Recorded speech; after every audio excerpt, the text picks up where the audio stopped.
Greetings, everybody. This is Brother Dunbar with another episode of Exposing the Works of Darkness with Brother Dunbar, where tonight we're going to talk about the history and effects of the federal income tax. How did it shape today? Well, this is a very important and has a very long history. Um, People think income taxes were always part of the United States, which we will find out tonight that for a larger portion of the country's existence, it was not a thing. It was and is a tool to continuously take from people. And we will play a video where I like this gentleman, how he breaks it down. He keeps it very simple um, so that everybody can understand. He kind of rides a timeline because a lot of people have a misconception on why and when and how the federal income tax has affected people. People don't know when it started. People don't know why it started. And this is why when you do your history and you understand, you will see why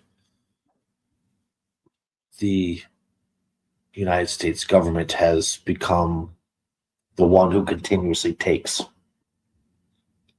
Everybody wants to blame the uh, corporations and businesses, and that's what they want you to do. They don't want you to look at the government, whom everybody thinks is their friend and the one who has their best interest at hand. Now, all government, no, I won't say all government because that would be a lie. But in this realm of it, in this part of the government, I would say yes. Um, this federal income tax was like everything else, a um, temporary thing. It was supposed to be temporary, but we all know that when they say temporary, they mean permanent. I can give an example of fishing licenses. Um, they started fishing license in Rhode Island and I believe Massachusetts as a temporary free thing. And once they found everybody's doing it, they decided to charge you to fish in the ocean. So now you have to pay a tax to go fishing. um, and like many other things, it starts small and grows larger and larger as time goes by. And it's not a surprise because it always starts. I use this example. Whenever you see, a house on a cliff near the ocean and the waves crash upon it, over time, erosion kicks in and that one's yard gets smaller and smaller as the wave continues to crash upon the land and make it disappear. So do they use with taxes and rights. They start small. It starts small, seems harmless, and they always do it in minute increments to make you think it's not a big deal. Because if they did it all at once, you would catch on. So they're very slick and they've adopted this over hundreds and honestly, probably thousands of years. This is not something new. But for the United States, it's been hundreds of years of practicing this art of eroding your financial abilities, the ability to own property, the ability to be self-sufficient, the ability to sustain families, the ability. It's all part of what we see. Greetings, Tony Nixon. Thank you. Thank you for tuning in. To everybody else who has. But it's a slow process. And we shouldn't be surprised. We shouldn't be surprised at all by what we see. So I'm going to get into this video and, let me know what you guys think in the chat. Feel free to Let me know if you agree, disagree. As always, your opinions are welcome. And we will get right into this. And here it is. The year 1913 is the undisputed, catastrophic dividing line in American financial history. It is the precise moment when the foundational architecture of the United States Republic was quietly dismantled and replaced by a highly centralized bureaucratic apparatus designed to systematically extract wealth from the productive class. Before 1913, the United States was a fundamentally different economic universe. For the first 137 years of its existence, the American government operated almost entirely without levying a direct tax on the labor or the income of its citizens. The monumental achievements of the 19th century, the funding of the military, the construction of transcontinental infrastructure, the massive expansion of territory, and the administration of a sprawling legal system were entirely financed through consumption taxes, tariffs on imported goods, and excise taxes on specific items like tobacco and alcohol. This original system was not merely a financial preference. It was a deeply philosophical firewall. The Founding Fathers, having just fought a bloody revolutionary war over the tyrannical extraction of wealth by the British Crown, possessed a profound, almost paranoid fear of direct taxation. They encoded this fear directly into the United States. Wondering which tax bracket you fall into? Let's find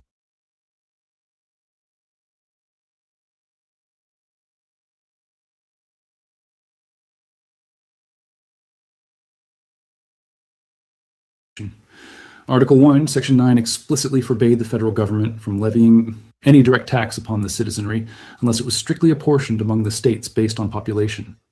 The logic was mathematically elegant and fiercely protective. If the federal government wanted to raise revenue, it had to do so through voluntary economic activity, meaning you only paid a tax if you chose to buy a specific imported good. Your labor, your savings, and your personal private property were considered sacrosanct, entirely off limits to the probing hands of federal bureaucrats.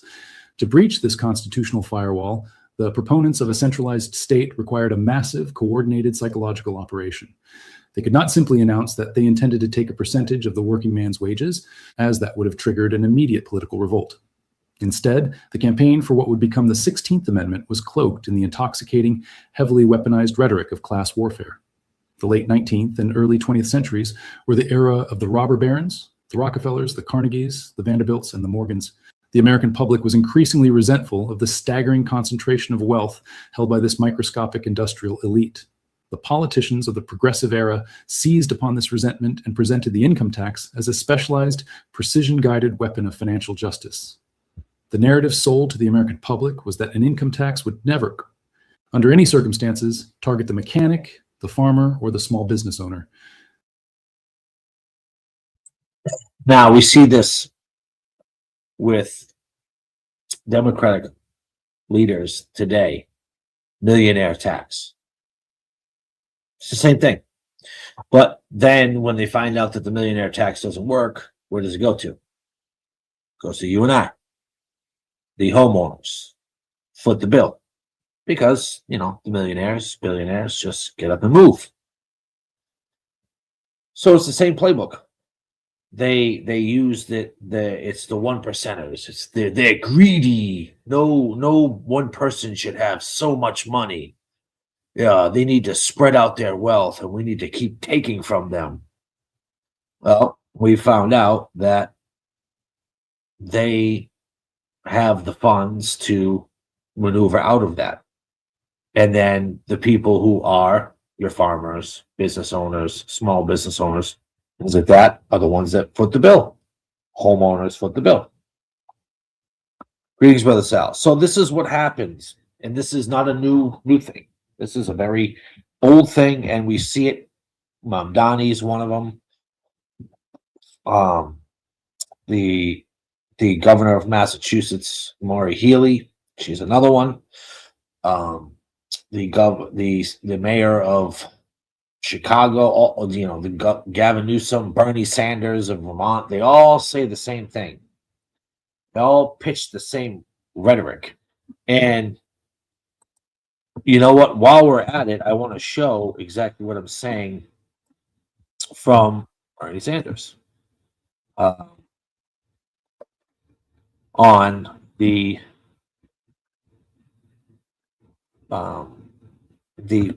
billionaires and whatnot. And you will see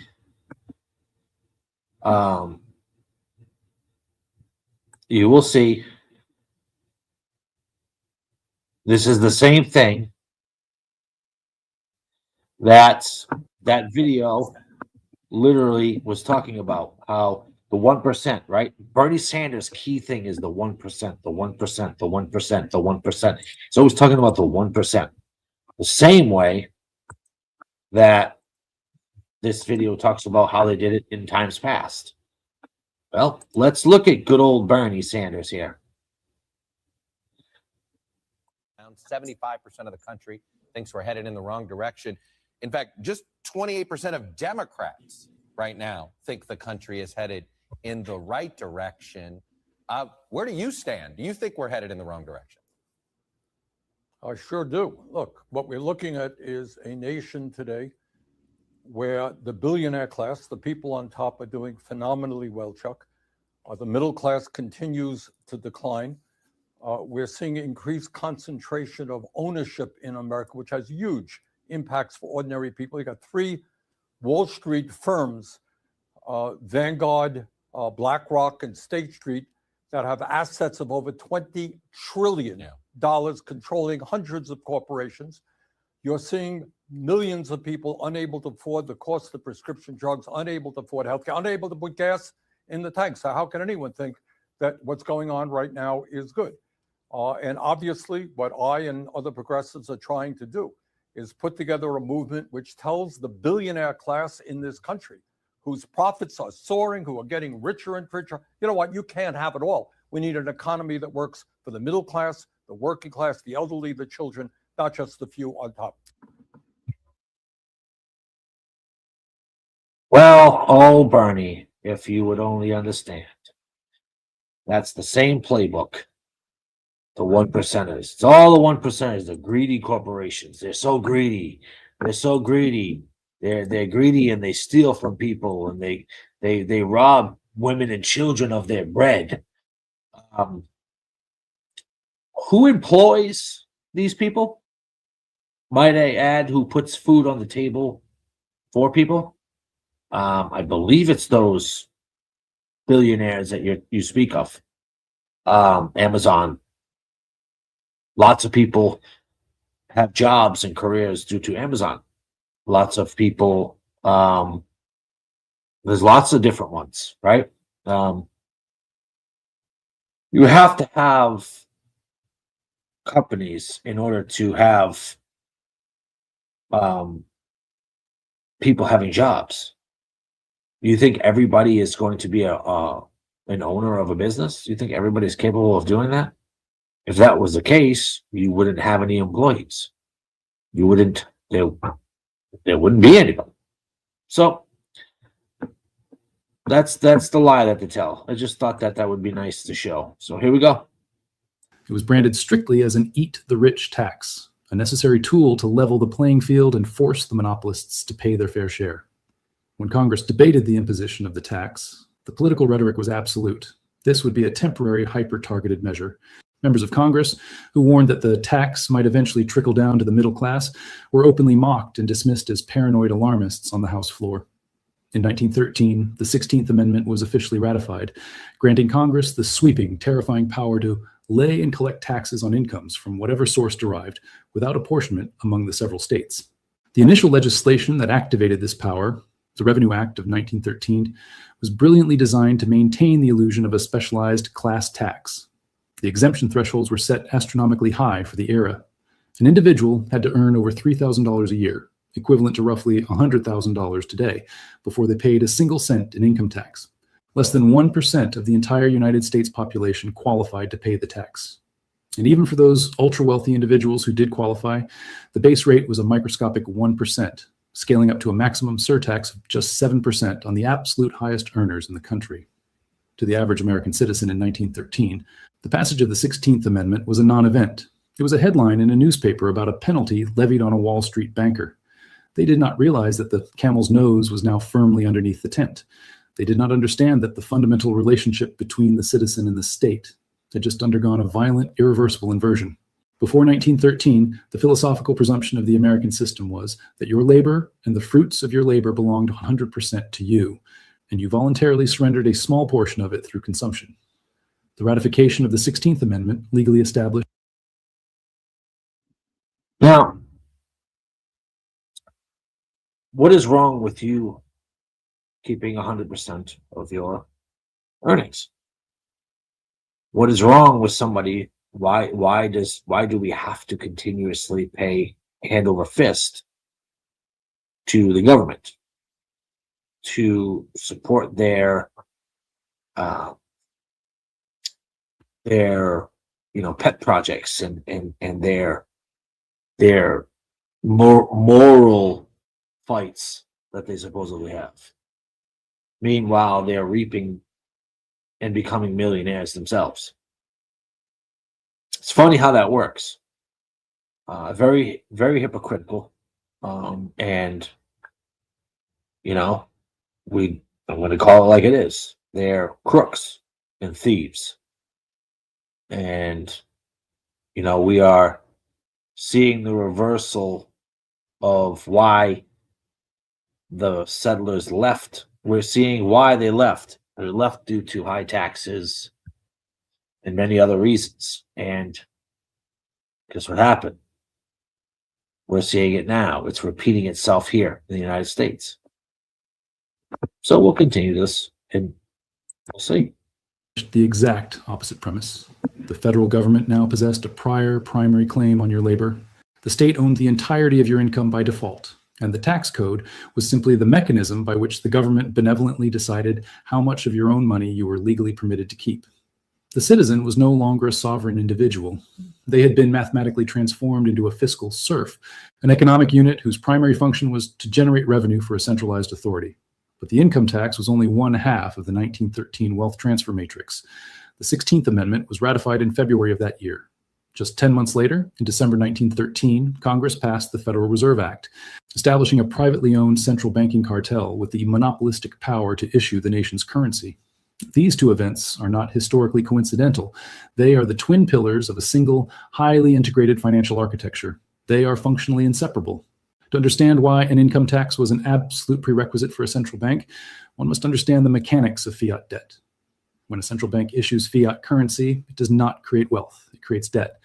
Every dollar printed by the Federal Reserve is loaned into existence and carries an interest obligation. If the government wants to borrow massive amounts of money from this new central bank to fund sprawling bureaucratic agencies, foreign interventions, or endless entitlement programs, the central bank requires a guarantee. It requires collateral. The Federal Reserve could not simply print infinite currency for the U.S. Treasury unless the Treasury had a guaranteed, ironclad mechanism to extract wealth from the population. So as I was on the Hams live last night, I was speaking to a gentleman, and this is exactly what I was talking about. This is what happens. That's what happened with the COVID when they started issuing out all this supposedly free money. It wasn't free. It increased the debt. It increased poverty. And it made the situation in which we have today worse. Because it's not free. There's no such thing as a free lunch. It has to come from somewhere.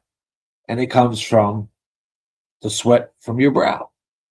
It comes from you working to pay off debt year over year that will never be paid off.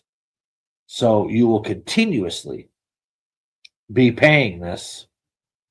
And quite honestly, the only way to get out of it is to leave the country, because it will never change. It will never change. The only way is to flee the country in which you stay, because it will continue, the debt will continue to increase because it's set up that way. Pay the interest on that newly created debt. The 16th Amendment provided that exact collateral. The collateral for the Federal Reserve's endless money printing was not gold, and it was not land. The collateral was the future, unearned labor of the American taxpayer. The income tax acts as the servicing mechanism for the national debt. Without the legal authority to reach directly into the paycheck of every working citizen and extract a percentage of their labor, the federal government could never have secured the astronomical loans required to build the modern, hyper-indebted administrative state.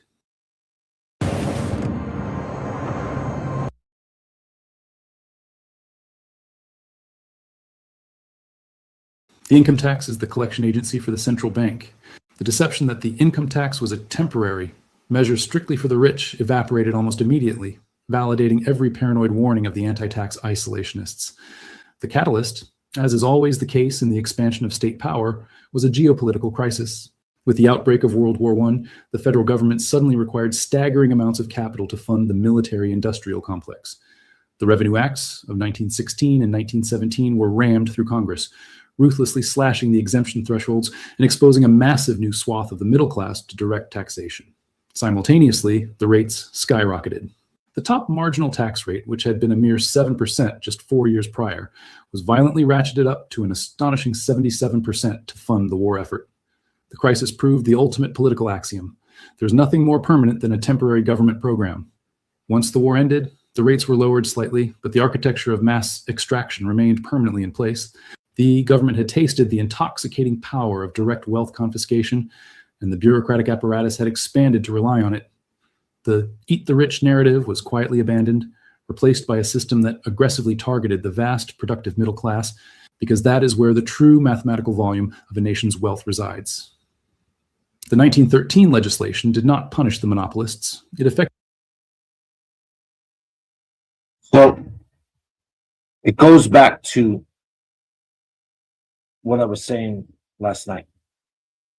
You need to lower the taxes so that way more tax revenue comes in and people are able to sustain. But they want to continuously increase it because they continuously increase the spending. Have you ever noticed the words that they say is, we need to manage the, what is it called? Something debt. We need to manage the debt. And when they say manage it, that means they need to continuously suck more money out of people. The deficit spending, that's what it's called. Deficit spending. If you have a deficit, you shouldn't be spending because you owe money. So deficit spending, hand in hand, sheer definition is to continuously draw out the debt because they're going to continue to spend more of your money. You're going to keep less of it. The amount of taxes that I pay on top of healthcare and everything else is ridiculous. And I'm not even in the 1%. I'm not even in the 10%. I am and the amount that is taken from me is crazy. They have new draws in Massachusetts. It seems like they have, in the last decade, given 4 more different draws to take out of your paycheck. The fees, it's a continuous tax. Prices rise, you're taxed more. Because there's more higher sales tax, you're paying more in sales tax.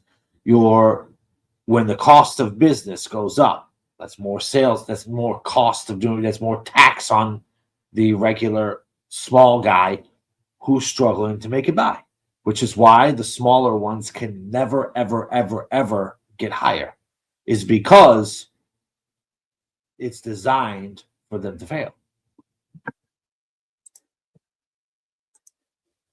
Pulled up the ladder of capital formation, ensuring that a working class citizen would find it mathematically nearly impossible to accumulate enough retained earnings to ever challenge the established financial elite.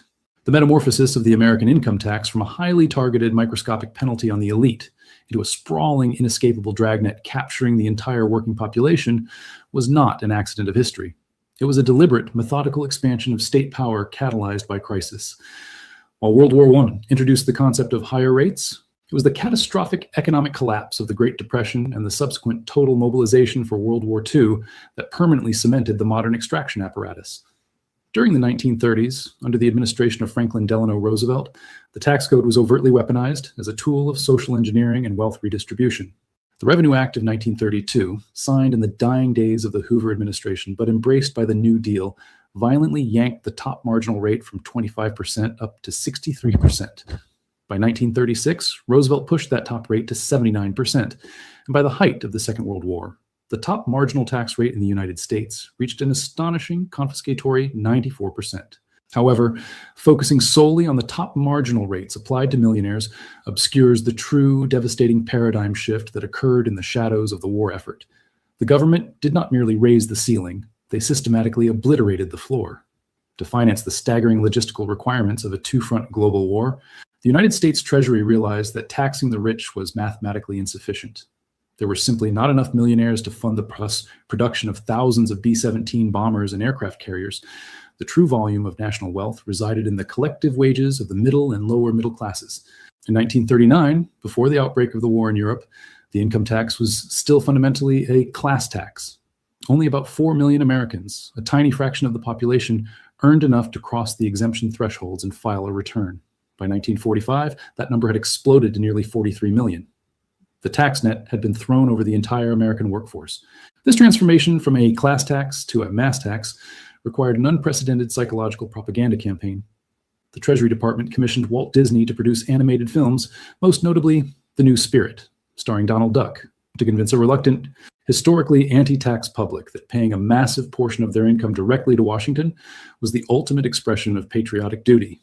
The narrative was entirely inverted. Keeping the fruits of your own labor was framed as selfish, while surrendering your wealth to the state was framed as defeating fascism. The power to save lives is within you.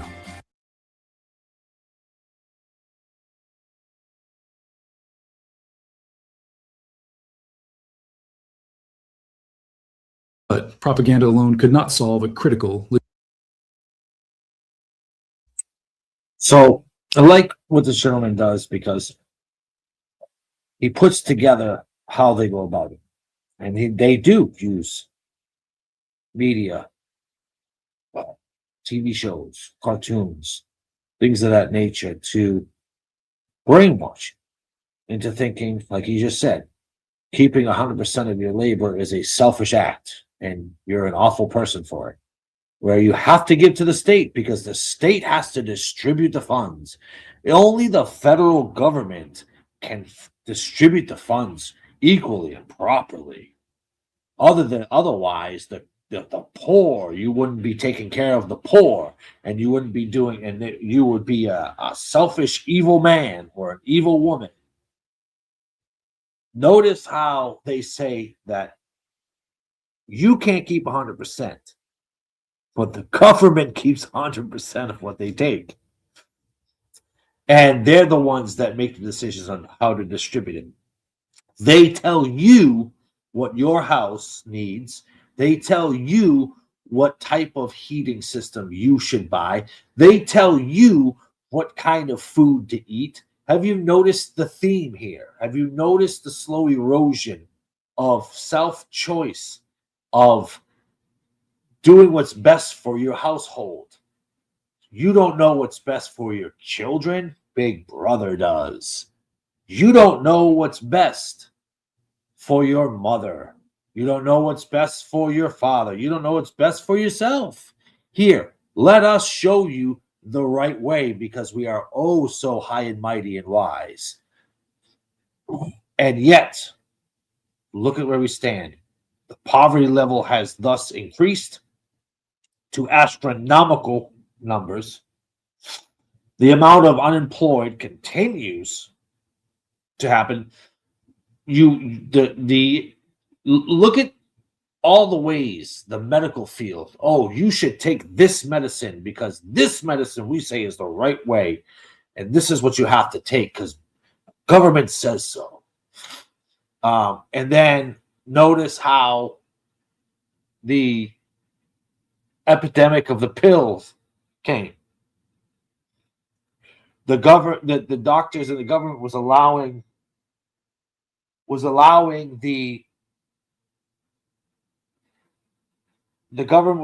them to use heroin and morphine Now they went to all these other pain medicines, which brought the heroin back in because you know what? The government knows what's best for you. So you have people strung out. Government allows drugs to flow through the borders and pollute its citizens and destroy the families. But you know what? The government knows best, right? Come on now. You got to open your eyes and see it for what it is. That's why you need someone who's not a career politician.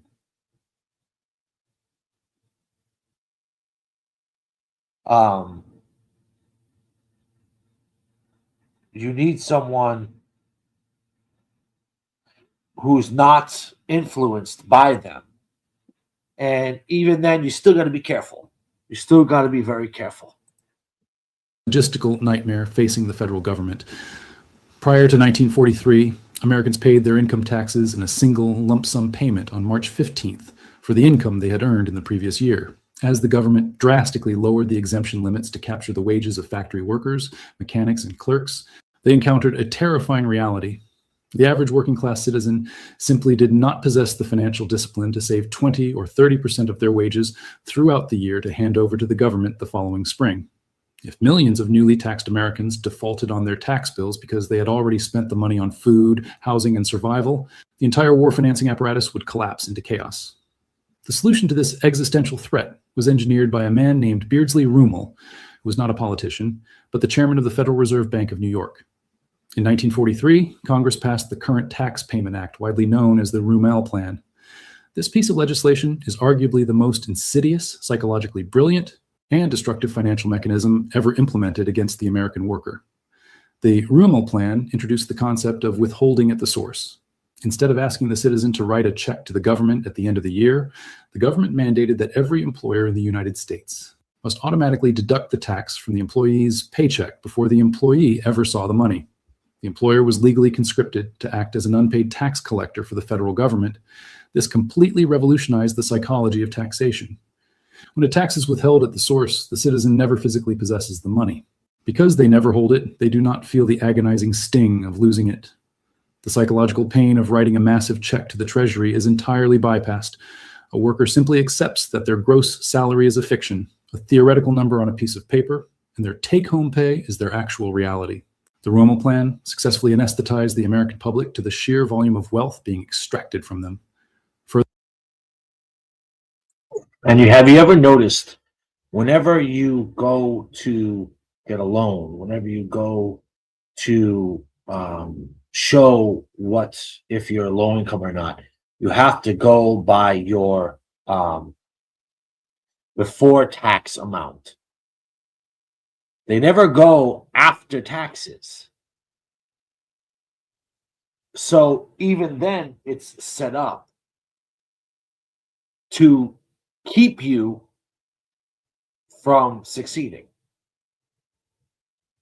It's a very slick, a very disturbing way and manipulative way to take advantage of people. And this is why I have done much research over the years about these things. And this is why I am for free markets, less government, because people do better. I'm not totally opposed to government. Now, I believe government has its place, but it's gotten to the point where it is the end-all, be-all, and that's bad. We need less government, more free markets, because when you have a free market, if you sell a bad product, your business will fail. So free markets are good. It will weed out the people who don't make quality products at a reasonable price and provide a good service, because people won't buy it. You have to put the ability and the power back into the people's hands, because the people know best for themselves and their families. I hold firm to that. There should not be an overarching person pulling the strings, telling you what you need, what you don't need, who doesn't even live remotely near you, doesn't know you, doesn't know how many children you have, doesn't know their disabilities or abilities or whatever it may be, but they're telling you how to live. It doesn't make sense. That's like me telling somebody over in China, here, give me your money, I'll distribute it to you the way you need it. That makes no sense. So this is why I don't want a large government. I'm okay with a small government. Small government is okay. Government has its purpose to protect the borders and things of that nature. It's not supposed to dictate how to allocate funds to those who they think are needy. And then as we see, they can't even manage it right because people rip it off and then billions of dollars are lost at their hands, but yet nobody's held accountable. And it's, oh, oops, my bad. I'm sorry. Did I cost you all that? My bad. You know what? I'm very sorry. I won't do it again. Then it happens again. And people keep eating the garbage shoveled to their mouth, the dribble. They're just continuously consuming the rhetoric and stupidity and the same old tired lines. Aren't you tired of hearing, oh, we need to take care of our poor neighborhoods in the inner cities, yet nothing's ever done? We need to, oh, I'm for the Black and the Latino and the immigrants, I'm for them, yet they're not. Yet those people still suffer because the laws that they put in and the taxes and everything hurt those people, as well as the poor white people in those neighborhoods. And the middle class is struggling. You imagine working all your life, 40, 50 years, and they tell you, and you go to retire, and they say, you know what?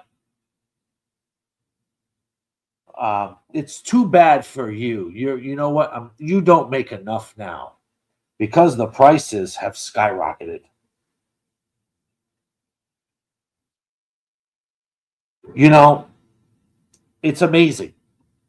And it's amazing how people fall for it because they don't know how to think. They don't think for themselves. They don't think past the immediate. You need to think past the immediate to have success. You need to think past the right now and say, if I do this right now, will it leave me here a year from now, 2 years from now, 10 years from now? If I continue on this route, if I continue to support this, where will it leave me? And people have lost that ability to think that way. People have lost the ability to have foresight. People don't have foresight anymore. So when you speak with foresight, you sound like a crazy madman because people don't know how to do it. So I do these to encourage you all to start thinking, to start looking at the thing for what it is and do your research. So I'm going to continue this video a little bit more as well because I like the way this gentleman does these things. Furthermore, withholding birthed the brilliant psychological illusion of the tax refund. By intentionally over-withholding slightly from every paycheck, the government forces the citizen to give them an interest-free loan throughout the year. When the citizen files their return in April and receives a fraction of their own money back, they are psychologically conditioned to view it as a gift, a windfall from a benevolent government, rather than the return of stolen property. This mechanism permanently neutralized the threat of a widespread tax revolt. The working class was mathematically captured, sedated by the illusion of refunds, and systematically drained of their ability to accumulate generational capital. This system of mass extraction works in lethal tandem with the second pillar of the 1913 architecture, the Federal Reserve. The true horror of the American financial system is not merely that you are taxed on your income. It is that you are subjected to a brutal, invisible double taxation mechanism driven by fiat currency debasement. The Federal Reserve has a stated target of perpetual inflation, continually expanding the money supply and deliberately reducing the purchasing power of the dollar. As inflation ravages the economy, the cost of living skyrockets. To simply maintain their basic standard of living, workers must demand higher nominal wages. When a worker receives a cost of living raise, they have not actually increased their purchasing power. They are simply treading water in an inflating currency. However, the federal tax code historically does not care about purchasing power. It operates purely on nominal numbers. This creates a predatory phenomenon known as bracket creep. As inflation forces your nominal salary higher, you are artificially pushed into higher marginal tax brackets. The government taxes a larger percentage of your income, even though your real, inflation-adjusted wealth has not increased by a single cent. Through this mechanism, the government wins twice. Greetings, Brother Ham. So this is what happens. And I heard someone say one time, and this woman was spot on. Her boss gave her a raise and came to her and she said, "Oh, I gave you a raise." She said, "No, you didn't. You gave me a pay decrease because as things have gone up 10%, you gave me a 3% raise. So I'm still 7% in debt." That's exactly what he was just talking about. Greetings, Brother Ham. Greetings. Donnie. So I will say this, right?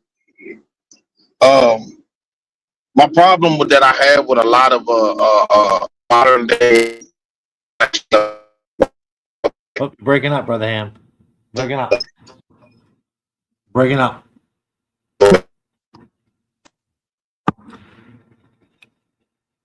Come back, Mr. Ham. Come back.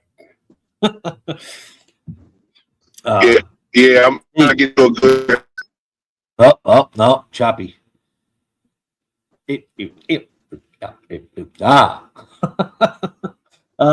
But so till Brother Ham's ready, I'll fill in for it. So this is what happens.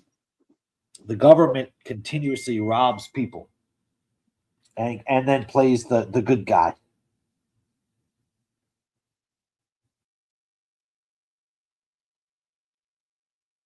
And that's bad.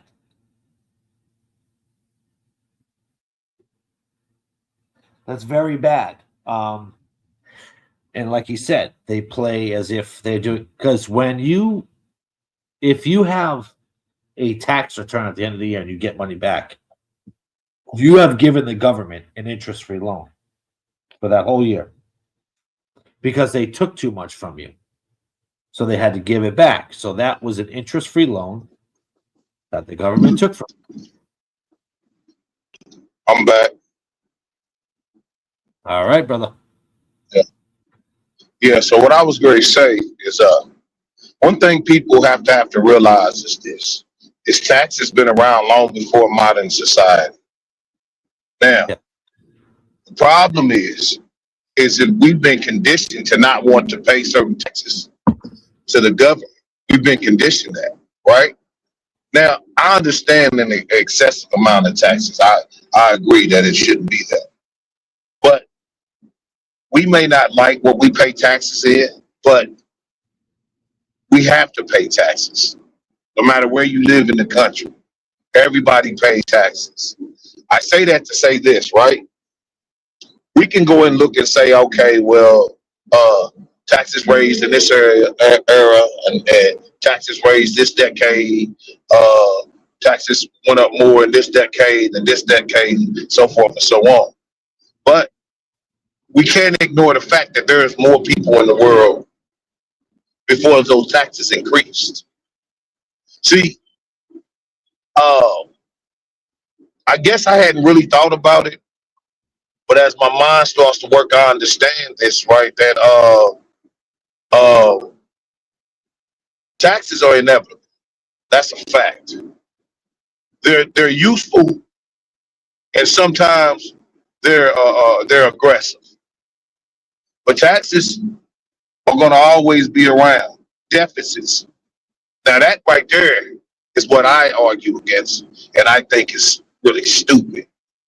But taxes, that's something that's seen. It's not something that just started. People, I can't really say around Methuselah or Noah's time, but I know around Abraham's time, Moses' time, Joshua time, and so forth and so on throughout history. people pay taxes to places where they lived at.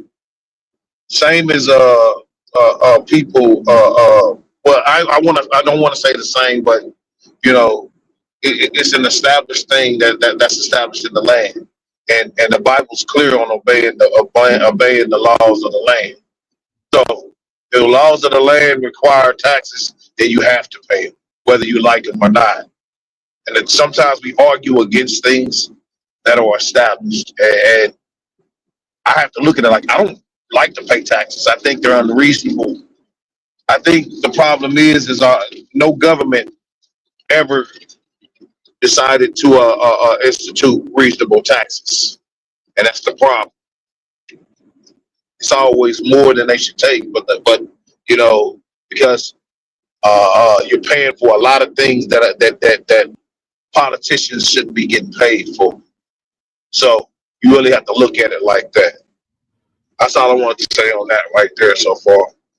But correct, but that's what I'm saying. So that's exactly my point. The taxes always start off, and I made this comparison earlier. It always starts off as a temporary thing for something, right? It's temporary.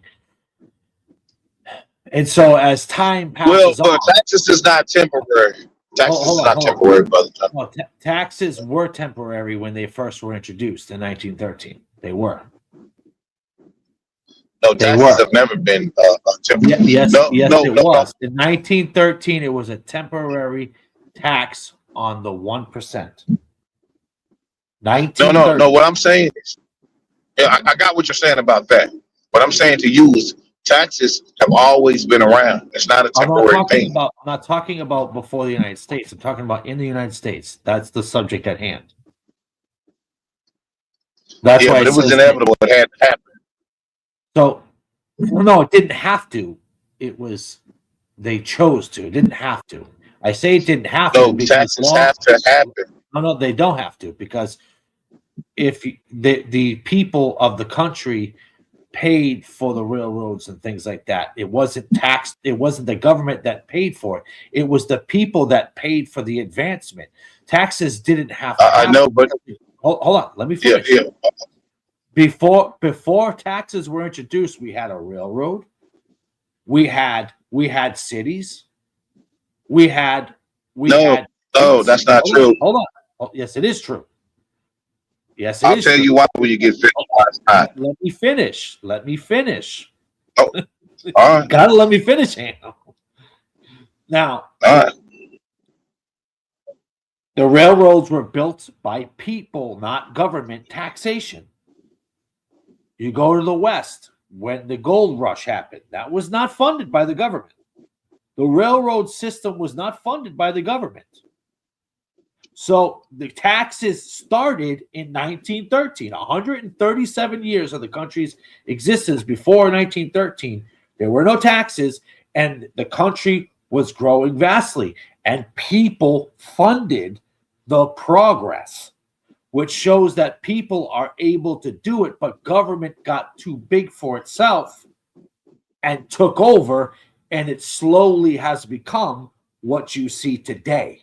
Because that will inevitably happen when government, all throughout history, whenever government gets a hold of taxes, that's every single time. That's what happens. You go to the Egyptian Empire, you go to the Mongolian Empire, you go to the Roman Empire, you go to any empire in the history of the world, and once the government takes over in that manner, it always crumbles. Always. That's 100%. Foolproof. 100%. So taxes do not need to happen. That's what people are conditioned to believe, that if you didn't pay taxes and if you didn't pay fees, then you wouldn't have these things. Well, that's a lie. Because you still can. And history has proven that. Because private business has always pulled people out, not government. Taxes have never pulled people out of poverty. Taxes have never helped people. Taxes have always hurt people in the history of the world. That's factual. Look at England. Taxation destroyed England. Same thing. It always happens. Taxation is the wrong answer. Government is okay. Taxation is not. And the government uses their power to steal, rob, and pillage people with taxes. That's what happens. That's where I'm at this point. The taxes always grow. They always grow. They never stay reasonable. They always grow, and they always need more because they always get greedy. They always take. They always spend more. That's what happens. Taxes are not necessary. Go back in, like I said, you owned your own. You don't own your property now. The government owns your property. You paid for it, supposedly, but they own it because you can't do anything without pulling permits. You have to pay a property tax.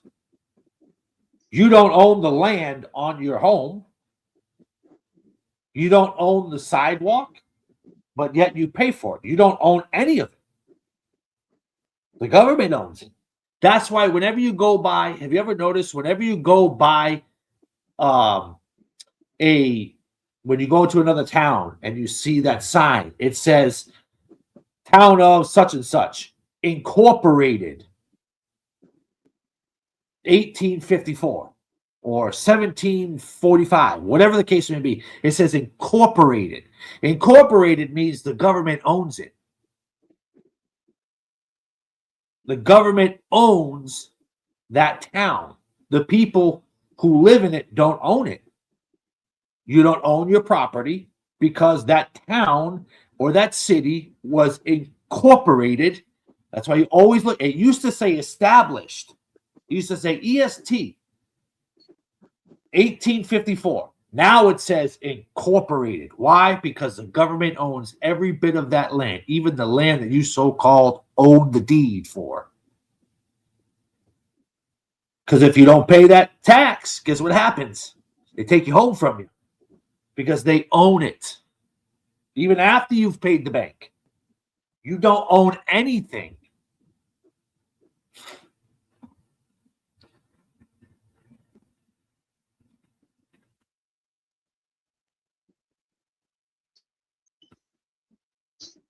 So that's factual. Next time you go by a town sign, look at the bottom. It'll say incorporated, and it'll give the date, the year, because that town or that city is owned by the United States government. It's not owned by the people, which is the complete opposite of what the founding fathers' desire was for the country. It was supposed to be owned for, that's why it says of the people and by the people. It's not of the government and by the government. That's why it was a civic duty back then, not a career. You have to see these little things that are the telltale signs of exactly what's going on. It's the little things you got to pay attention to. Because they're going to throw you giant elephants in the room to distract you. But it's going to be that little mouse that you see running around you got to pay attention to. Because that's the little thing that's going to tell you exactly what's going on. Yeah, man. It's so people could fund things themselves. If you put all that money back into the people's pockets, you wouldn't see poor people.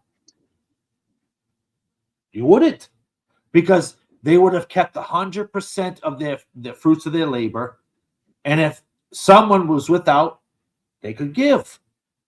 The government doesn't need to do it. They make you believe that they're needed so you can be dependent on them. You need free markets Small government. Small government to the point where they just protect the borders and leave their hands out of everybody's pocket. That's what we need.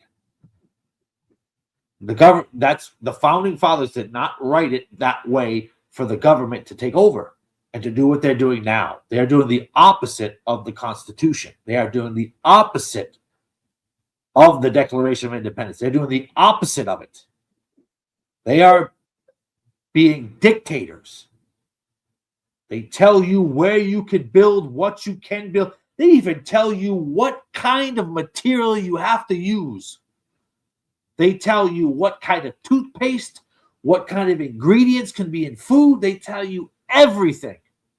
Government was never intended to do that when this country was founded. It was supposed to be everybody is their own. They do things. They take care of their family. They take care of their neighbors organically. That's how it's supposed to be. Government is not supposed to do it. It's not. You give me one example where any government in the history of the world has ever done right by the people. Granted, this country, I agree, Han, is much better than others. I'm not going to sit here and say it isn't when it comes to a lot of different things. But it's going to crumble if things don't change with the amount of taxes and the amount of regulations and rules that are implemented.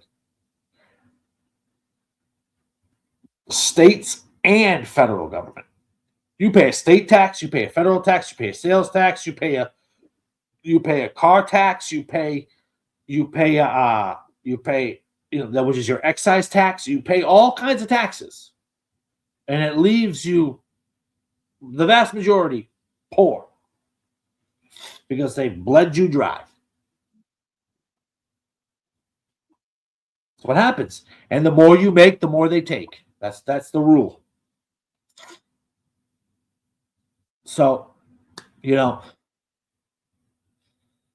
that's where we are, and that's what the problem is. Tony Nixon, it's an interest-free loan for they've taken out an interest-free loan on you. They've spent your money. Correct. They take taxes. We don't pay them. They take them. Paying them would be you saying, okay, here, I owe you this. Here it is. Taking it is they directly, and think about this. They make the employers pay somebody to take the taxes out for the government. Think about that. The United States government says every company has to pay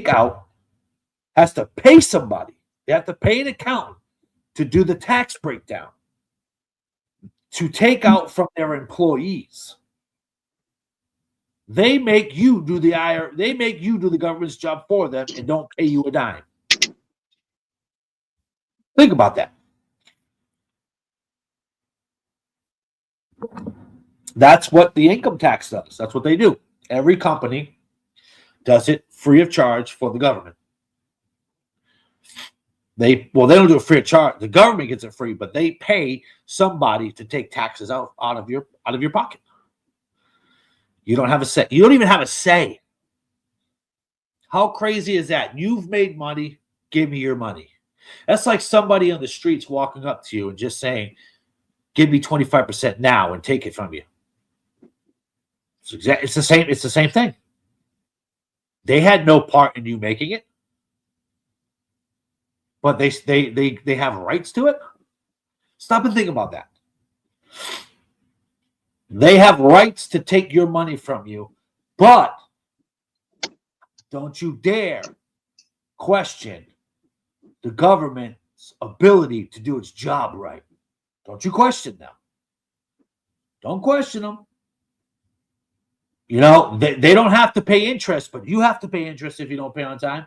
If they owe you the money for 5 years, they pay no interest. But if you owe them for 5 years, you got to pay them interest. Figure that one out. They're going to pay you exactly what they owe you. You got to pay more than what they owe you. And it's their mess up. So Think about that. When you think about these things on the day to day, and you really begin to realize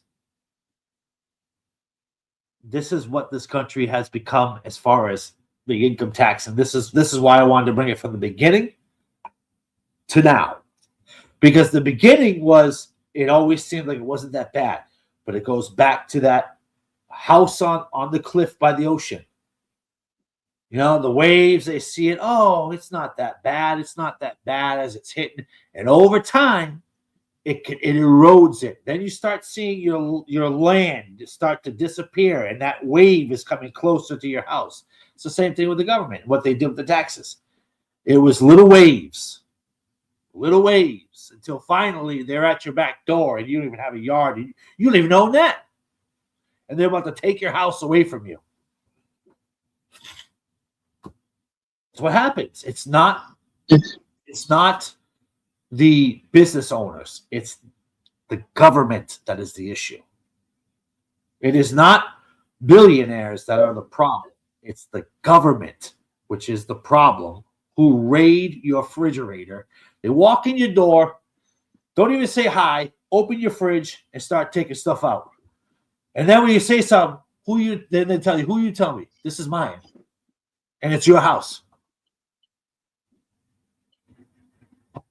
So what happens? What happens when you give them too much? They just keep taking. They just keep taking. And they won't stop taking.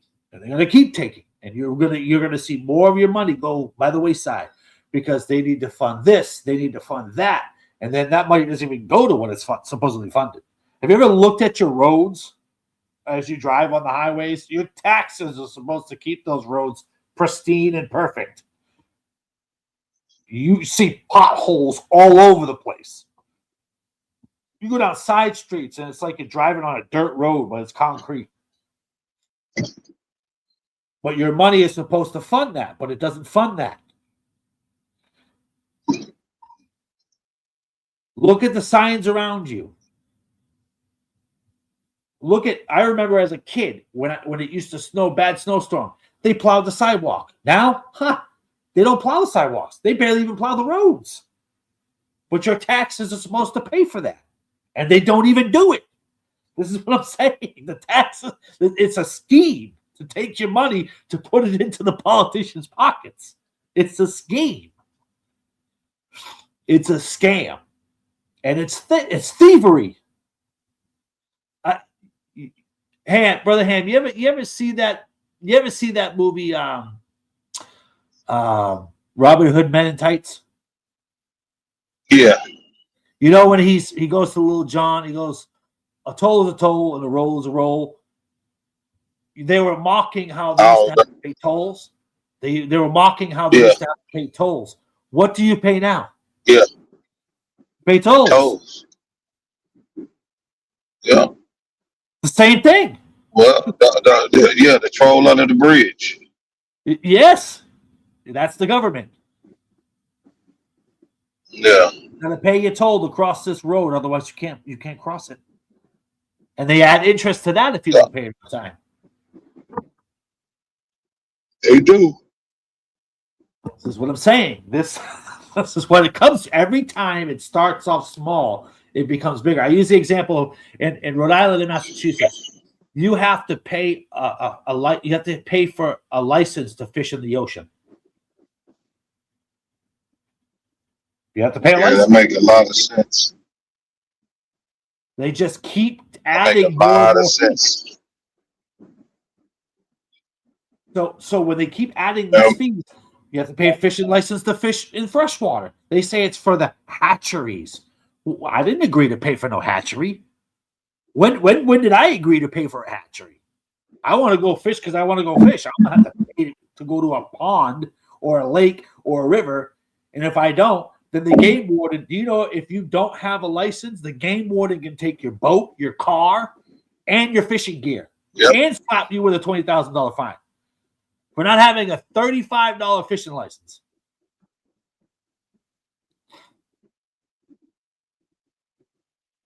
Yeah, I've seen that before. This is what I'm saying, though. This is why I'm saying that the history and the effects of the federal income tax and how it's shaped today. It's the history and how over time it affected everybody. And what is the shape that we're in today? Extreme poverty. The supposed richest country in the world has a rampant poverty rate.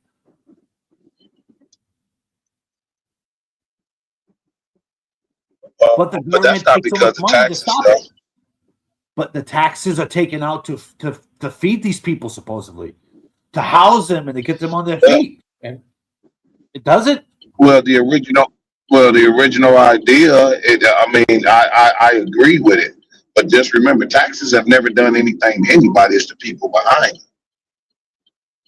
That's what. Obviously, it's like if you have a gun. The gun itself is not dangerous. The one holding the gun, pulling the trigger. I get it. I understand that, but taxes is the main tool used to drive it home. Yeah, That's yeah, what I I'm get saying. it. And It's so used. you have It's to a look at the tool. people. Yeah, you have to look at the people first. That's the reason why I was talking about taxes. It's always been around. It's not the taxes that's the issue. It's the people that enforce it. Yes, but when taxes don't come out of thin air. It has to be done by a person. So that goes hand in hand, regardless. But generally, well, that's what I was going to say before you start talking about that. Is what I was going to say was this: that taxes work to build communities. That's actually what taxes were for.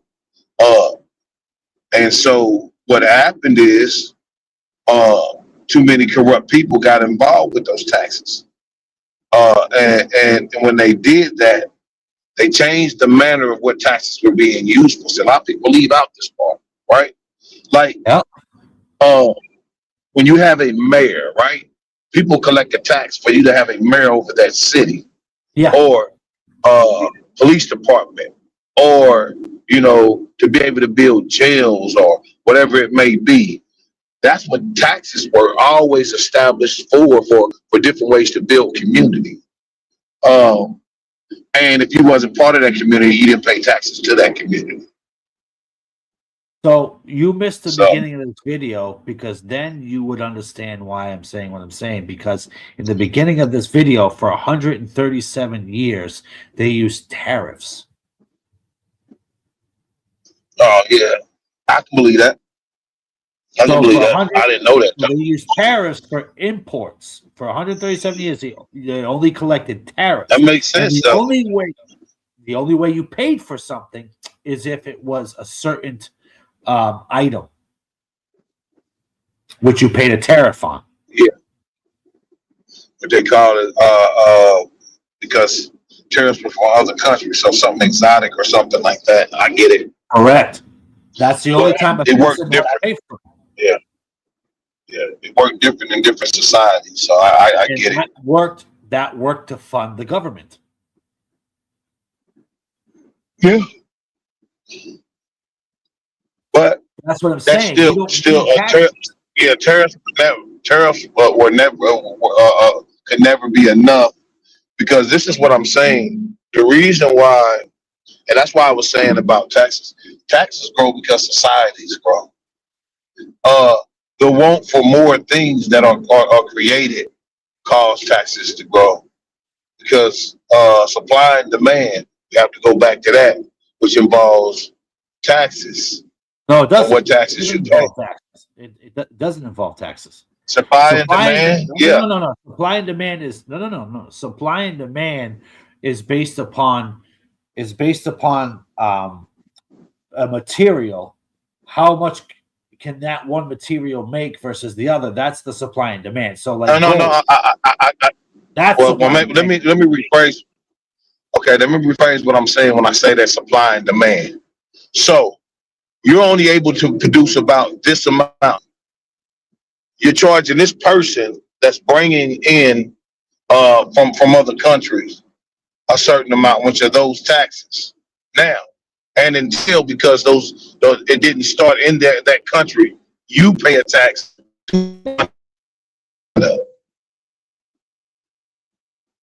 So here's the thing. So that's what I say about supply and demand. Yes, business in itself does not need a tax to succeed. It does. No, it doesn't. It It does. doesn't. Hold on, brother John. That calm down. I'm on the run. Hold on. And that's definitely false. A tax is not needed to run a business. Business mind and the ability to allocate funds that you've made to improve your product and or diversify your business, that is what grows a business. So if you have a business where you are in construction and you are only in heating and cooling, and you gather your business, you're doing this, you're doing that, and you're paying and you're making a good business. Then you go into, say, insulation. Well, now you've crossed over and now you're just buying materials. There's no tax needed in order for that to thrive. A tax takes away from that business. You need to charge people accordingly to run your business. That's why the larger a business gets, typically the higher the prices are. Right? That's why you see these big window companies.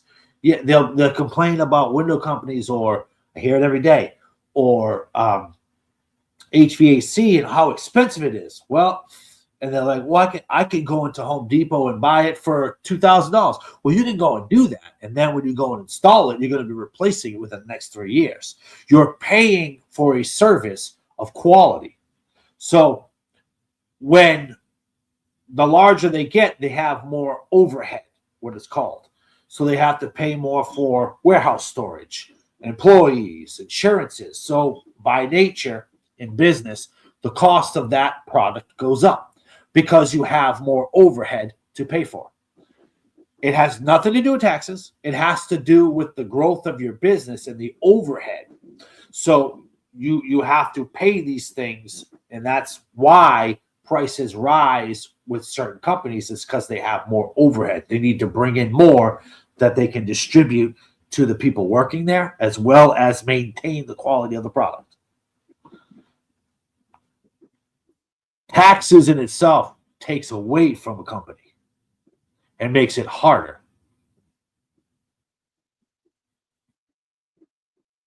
So, free markets. I can't. Yeah, I can't. It's this, right? Again, I'll go back to what I was saying. Taxes help communities grow. It's not the taxes. Taxes have never done anything to anybody. It's the people behind it. Like I was saying when I first made my first statement, reasonable taxes will grow a community properly, not overtaxed, but taxed properly. We don't have that. But if we did, nobody would have complaints about taxes because it's helping build community. Maybe a homeless shelter, maybe a house for orphan kids, or whatever the case may be. Tax dollars help pay for that, and people give into that in order for those things to be built to help out in community. Maybe half of the state gets flooded out, and people pull together.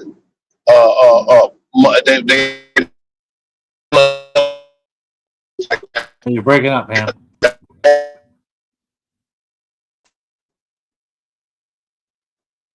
Yeah, bad areas. So the only thing about being down south, a whole bunch of dead zones. So what you're saying, Brother Ham, that's what people did before taxes in the beginning. They took care of community. Right? You ask anybody from the Caribbean. They take care of one another.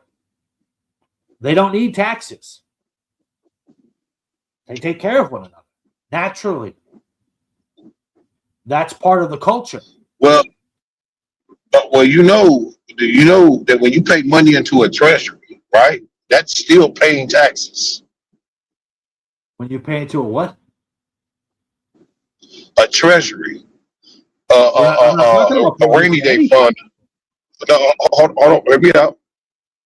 rainy day fund, or whatever you want to call it. But everyone pays into that. Like whenever they get paid, they pay a certain amount. So that maybe it's to help the community, whatever it may be. Maybe they're paying to get the road paved, or maybe they're paying to have some buildings refurbished. Maybe they're paying to have one part of the city cleaned up, or whatever the case may be. And they decide, and I'm just saying, I'm saying as a basis, if people, even if they paid into a treasury, those funds are supposed to be used for that. And those are actually tax paid dollars. The only difference is paying those taxes, you don't get back. You're not hearing what I'm saying. You're not, because I'm not talking about a treasury. I'm not talking about a rainy day fund. No. See, I gotta say, no. I gotta say it again. Okay, if everyone pays out of their paycheck, say for instance, we'll just take a small city, right? Everyone that get paid out of their check, they pay a percentage of their check into the treasury. They're still paying taxes into that I'm not treasury. talking about treasury. That's what that is. Ham, I'm not. No. I'm saying if you call it that, even if you call it that, no. you can call it whatever you. No, Ham. Whatever you want to call it.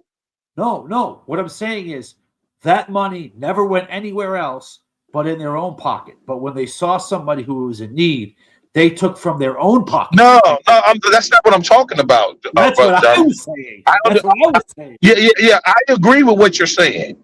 What I'm saying is, I'll go back to the fact that taxes are not the enemy. It's the people behind it. Okay. The whole point is, whenever you implement something of that nature, it will never, ever, ever go well. I agree with you. But I'm just simply saying, though. That's what I'm saying. I'm not talking about the word. Yeah, I got you.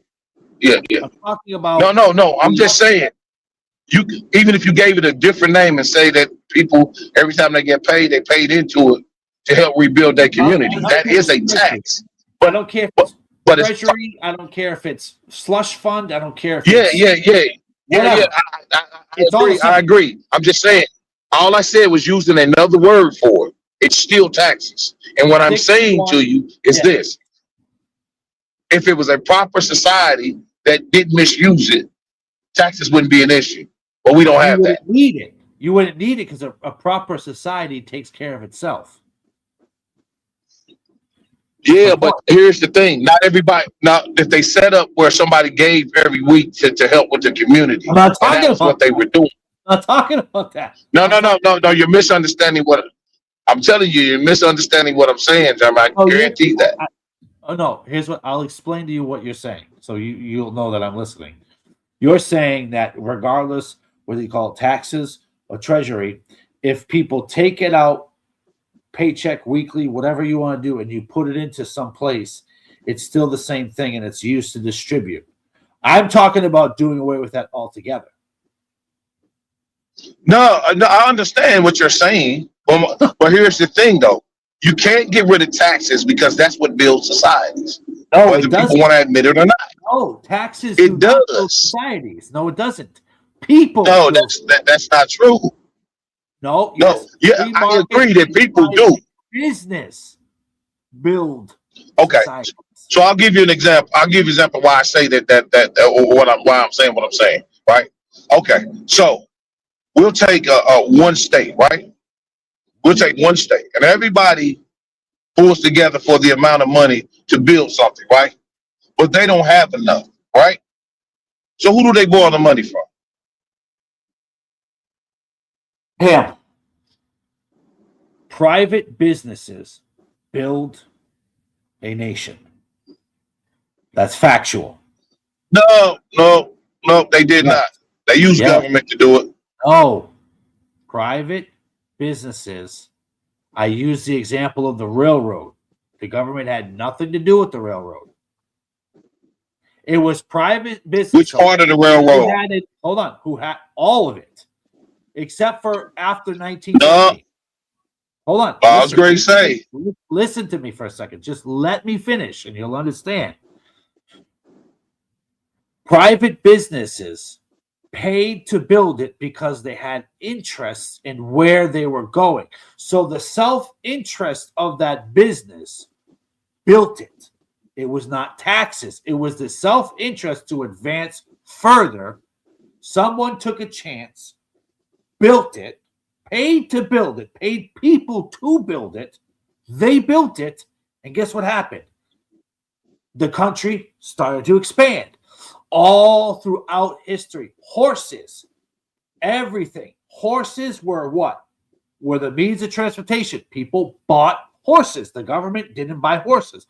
The food, people worked the land and sold the crops to those who did other things. They worked hand to hand as a community, and one hand washed the other.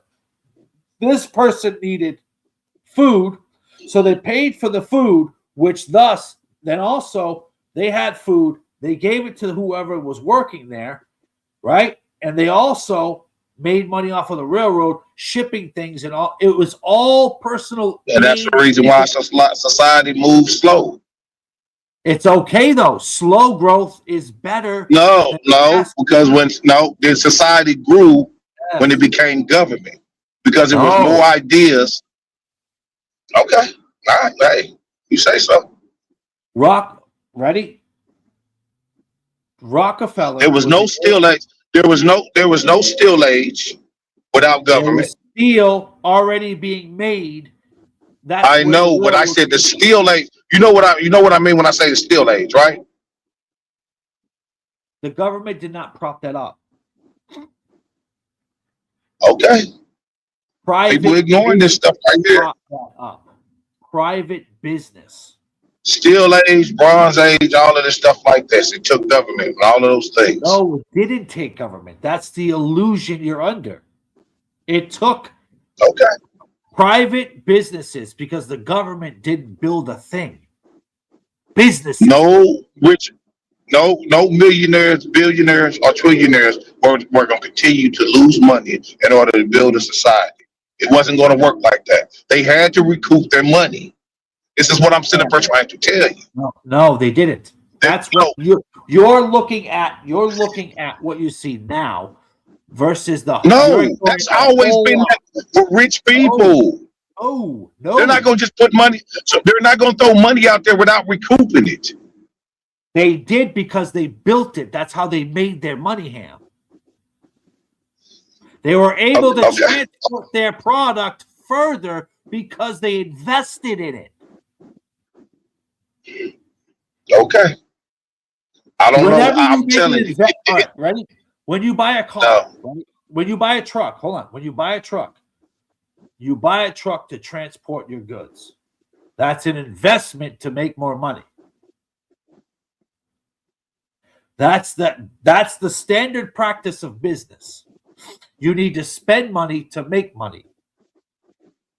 So they spent money because it made them more money and it paid for itself. That's what I'm trying to tell you. No. Societies to succeed. You don't. So listen, Jeremy, this is what I'm trying to tell you, right? And I know I'm right. Here's the problem. Billionaires are not going to spend money to build something. They're losing money in the process while they're doing that. The labor, the people, the material, and the distance. If we're talking about even just the railroads alone. Yeah. Private businesses did that during the 137 years I was telling you about no taxes. And they lost a lot of money. They made more. No, they didn't. Yes, they did. Okay. If they made a lot of money, then why do we have a depression? That I'm talking before the depression. The depression happened when the government. You can't say before. You can't say before, and you can't say after. I've been talking about the railroad, Ham. The railroad is my foolproof. Therein lies. Okay, this is my point that I just made to you. Therein lies. They can only go so long before things like that happen, and they're going to recoup. They're going to recoup their money. How do they do it? Taxes. No, they didn't charge taxes during building the railroad, Ham. When they went to the gold rush, there was no taxes. I didn't say. I said as an example. I didn't. When they went to the West Coast to San Francisco, there was no taxes. Okay. Ham. They started from the Okay. East Coast and built it all the way across to the West Coast. And this is why. And this is why we wound up with a recession. That's my point. And the Right. Because you can't continue to shell money out there was without no recouping it. taxes, Ham. I can guarantee this. I can guarantee this. If you start a business, right, you get employees and you continue to spend money without getting any money from the government, you're going to go broke. Ham, you're so focused on the way it's set up now because it's impossible the way it's set up now. I'm talking. No, I'm before not. taxes. No. You're talking about a whole new era. You're talking about now. You're not talking about the timelines we're talking about are totally different. I'm talking about the 1800s when there was no taxes. Okay. We'll say the 1800s. We'll say the 1800s. Now, say for instance, a builder comes in and he wants to rebuild this whole community, right? And it costs him, and this time we'll say $10 million, and he's worth $15 million. How is he gonna get that $10 million? Ham, you're using a modern concept for back then, right? You got to stay. I didn't say nothing about modern. I said no. I said the 1800s. Hold on, they didn't build like that in the 1800s. What they did, like I said, What? they didn't How do you build. think we got New York? How do you think we got New York? New York was the 1900s. How do you think we? That was the 1900s. That's what I said. I said I'm talking. It didn't. We're talking New York. No, New York was not built. New York was not built in the 1900s. It took longer than that to build New York. Ham. And New York, right? You go to the 1800s. That was before electricity, right? And they were still built. They were still building. They were still building New York then. It wasn't called And New they York were then. successful, weren't they? No, Yeah. a lot of people died during that time. A lot of people die now. Not like then. Yes, like then. I don't. Hey, this is all I can say, Brother Jeremy. Look, You don't need taxes. all I'm saying. You don't need taxes. All I'm saying. No. Okay. So you're telling me people that's not millionaires or anything like that would be able to pay back. Say it costs $10 million to build half of the state in the 1800s. I'm talking about roads, homes, buildings, courthouses, stores, all of this stuff. They did that. And this person. They did that. What I'm saying is this. No, they struggled doing that. No, they did it. In the Right. 1800s, they had. But they still. Hold on. They had saloons in the West. They had dentists. They had doctors. They had homes. They had railroads. They had tax collectors. They had all that. They had it all. So I'm correct. But it wasn't government. It wasn't government. I It was said people. There was. I know the government's always been the people. No. The government's always been the people. Ham, there was no taxes. They did tax on stuff. No, they didn't. Then why was tax collectors around? Ham, there weren't tax collectors in the 1800s. No, they weren't called tax collectors. I'll remember the name of it. It's another name that they were called. They had sheriffs. No, I'm trying to think of the name that they used for the ones that collected taxes. I'm trying to think of the name of it. loan sharks. That's what it was. No, loan sharks collect on a loan.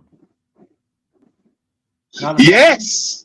No, it's not a tax. Yeah. And they taxed you. Not a And they tax, taxed man. you on A it. loan is not a They tax. still charge.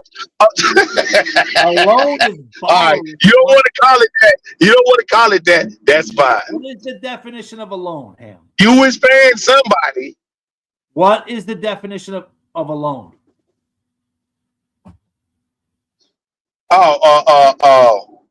Principal for somebody that You borrow. falls Like you against borrow from, right? for collateral. I was going to say collateral.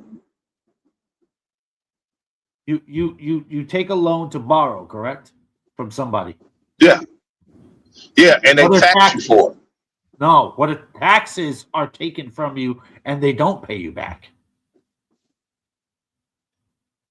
They're gonna come and get it from They're you. two different things, Ham. A loan and taxes are two different things. You gonna pay an arm or a leg? You gonna If pay an you arm or a leg in borrowed those money days? from somebody who had money, you had to pay them back. Yeah, It wasn't confiscated from you. but they still taxed you an arm or a leg. It's not a tax. It's not a tax. Yes, it is. It's not a They tax. tax you an If arm or a borrow leg. money, you're not being taxed. Ham, if I borrow money from you, you're not giving me a tax. It's still a tax. It's not a tax, Ham. You're wrong. People are going to. Hold on. You're wrong. A tax is not a loan. A loan is borrowing money. The government doesn't borrow money, they take money. They don't borrow it, they take it from you. When you borrow something, it's given back. They don't give it back to you. They don't give you your money back. First, they extract wealth invisibly through the Federal Reserve's inflation, effectively stealth defaulting on the national debt by paying it back with cheaper, debased dollars. Second, they use that exact same inflation to push the working class into higher tax brackets, forcing them to hand over a larger percentage of their remaining devalued currency. It is a perfectly engineered, self-sustaining doom loop of wealth confiscation. The synergy between the Federal Reserve and the IRS is the engine of the modern American empire. The central bank prints the debt required to fund endless foreign wars, massive bureaucratic agencies, and politically motivated corporate bailouts. The income tax system, supercharged by withholding and bracket creep, guarantees that the interest on that newly printed debt is serviced directly from the sweat and labor of the American middle class. The 1913 architecture fundamentally altered the destiny of the republic. It replaced a system of voluntary funding and sovereign citizenry with a system of mandatory extraction and financial subservience. The temporary tax on the monopolists became a permanent, inescapable yoke on the neck of the working man. By stripping away the ability of the average citizen to retain the majority of their earnings, the system effectively pulled up the ladder of economic mobility. It ensured that the vast majority of the population would live paycheck to paycheck, perpetually reliant on. Hello. Do you want to play with me? So real quick, brother Jeremy. Go ahead. There were taxes in the 1800s, 1862. No, there wasn't. Oh, okay. Let me read it for you. In the 1800s, there was no permanent tax, like you said, income tax for most of the century. Government revenues were primarily generated through tariffs, like you said, and taxes. A temporary federal income tax was introduced in 1862 to 1872, set at 3% income. Income tax was not. The income tax started. I'm reading. 1913. And then I'm reading it right now. Ham. You're wrong. The income tax was not until 1913. 1913 was the federal income tax. So during the Civil War, in 1862 to 1872, they set a 3% income tax to raise money for the military. On 600 to 10,000, 3% on 600, and up to 10,000, 5%. The higher income ladder, 5%, 10% before being repealed. Yeah. So they Yeah. started with it. They Yeah. got repealed. No, they didn't. The federal income tax started in 1913. That's a fact. That's not opinion, that's a fact.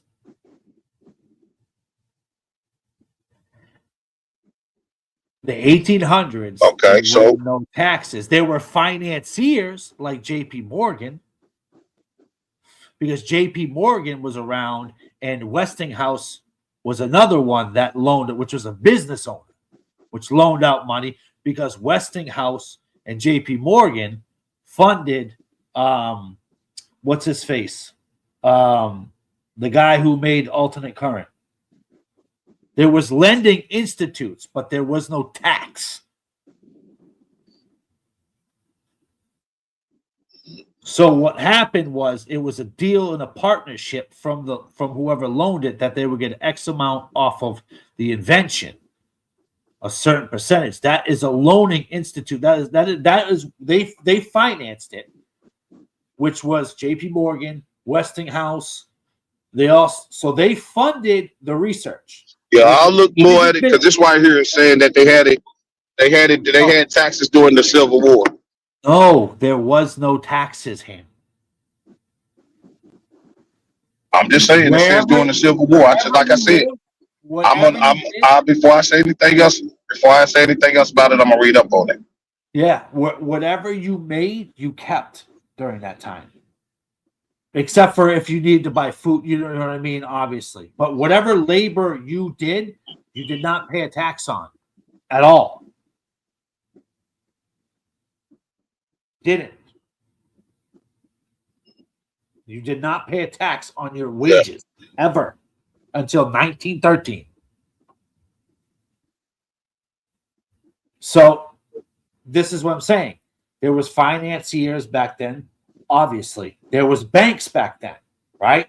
Those were loaning institutes, or you held your money in a bank or in a vault. Those existed. Tax revenues did not. That's what I'm saying to you. You didn't pay tax to buy a house. You didn't pay tax on the land. You didn't pay tax on the food. You didn't pay tax on anything. You owned and you got what you grew, produced, made, whatever it was.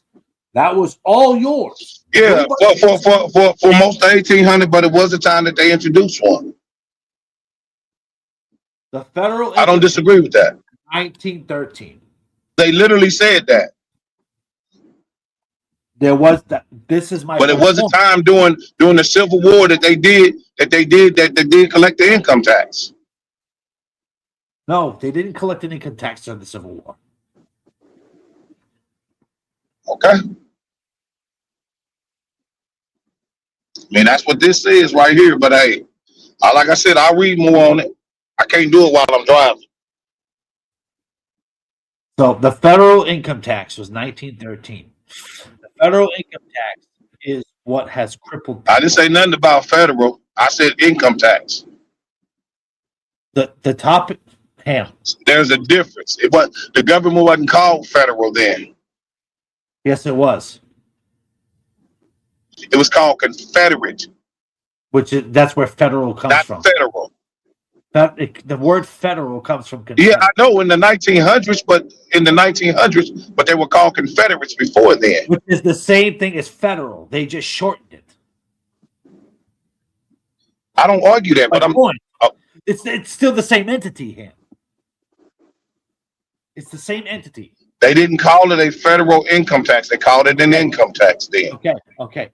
For those 10 years you were that not the Civil War and stuff was going on your income.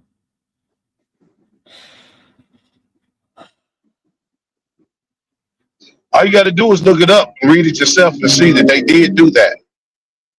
for about 10 years. Yeah. And then they dropped it. And then then in the 1900s, they instituted it because it got repealed. It got repealed in 1872. And then it showed up again in our government in the 1900s. So the federal income tax has decayed the country. It has. The proof is in front of our eyes. I don't argue none of that stuff that he's talking about right there, but I'm saying, and it's out of hand now. I trust me, I understand that. But it always starts, Ham. It never starts out of hand. It never. Nothing ever starts out of hand. It always starts small and grows. Because the intention is to take when you shouldn't take. The intention behind it is pure jealousy. The taxes don't take. Yes, people do. Listen. Ham. Stop playing the word semantics. The gun doesn't kill I'm you. not. That's what it's. It does. Ham. Taxes don't exist without a human being coming up with an idea and doing it. They go hand in hand. You can't have one without the other.